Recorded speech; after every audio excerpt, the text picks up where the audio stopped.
Hello friends, hopefully आप सभी लोग अच्छे होंगे। सो क्वेश्चन नंबर 10 ये इस पॉइंट ऑफ व्यू से इंपॉर्टेंट है। अगर आपका ऑब्वियस ही बात है, अगर आप 11th में अभी हैं, 12 पास करेंगे, आपका टारगेट होगा some engine some of you would definitely dream for this JEE field, that means become an engineer, and some would like to become a teacher like me or go to in the research field. So definitely you will choose for this bachelor degree BSc. सो जो भी field आप choose करना चाहते हैं तो obvious ही बात है, you have to face an entrance exam.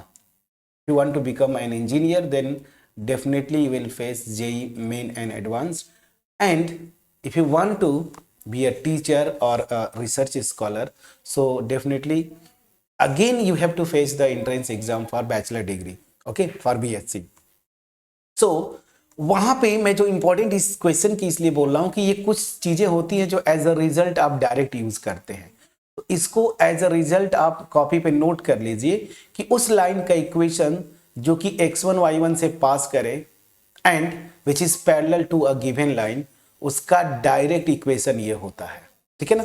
तो चलिए, जैसे एनीवेज पहले तो यहाँ पे प्रूव करना है, मैं इसके सोल्यूशन पे आता हूँ, फिर इसका application I will just try to solve another application. So यहाँ पे क्वेश्चन क्या बोल रहा है, रफ स्केच ड्रॉ करें। क्योंकि यहाँ पे नंबर्स पता नहीं है तो मैं सिंपली ऐसे मैं ड्रॉ करता हूँ। ये एक लाइन है जो कि गिवन लाइन है।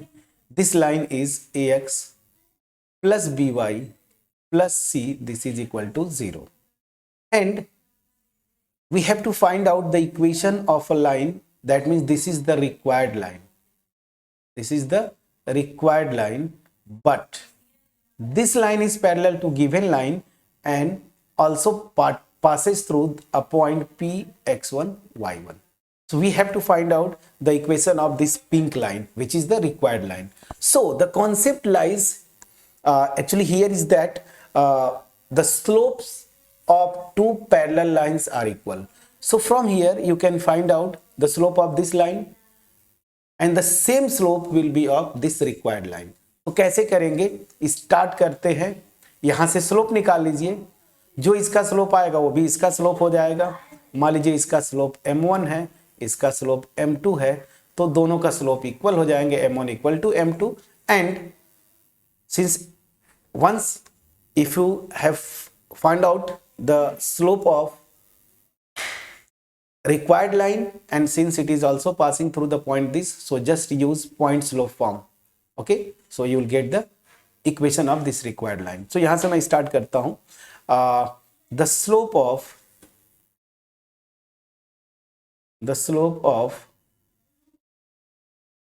ax plus by plus c, this is equal to 0 is m1 equal to, क्या करेंगे, y equal to mx plus C form में लिखेंगे।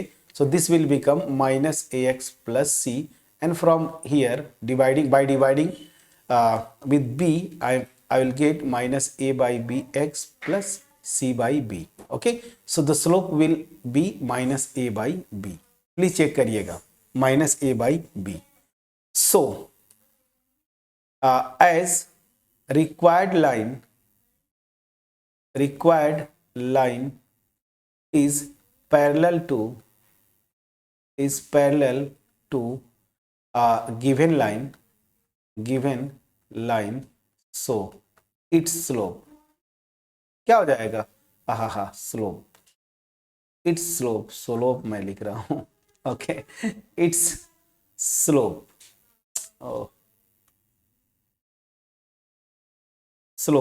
m2, okay, so its slope m2, this is equal to m1 क्या हो जाएगा, minus a by b. So now once you got the slope of this required line, so its equation will be in point slope form. So equation of required line is क्या हो जाएगा, y minus y1 point दिया हुआ है, देखिए यहां पे y1 ही लिखा है, m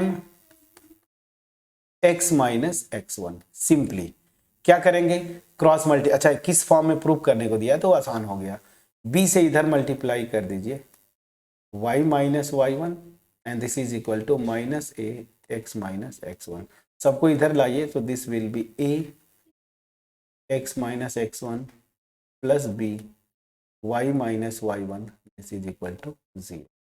So this is the equation of required line. Okay यही तो प्रूव करना था. देखिए a x minus x1 plus b y minus y1.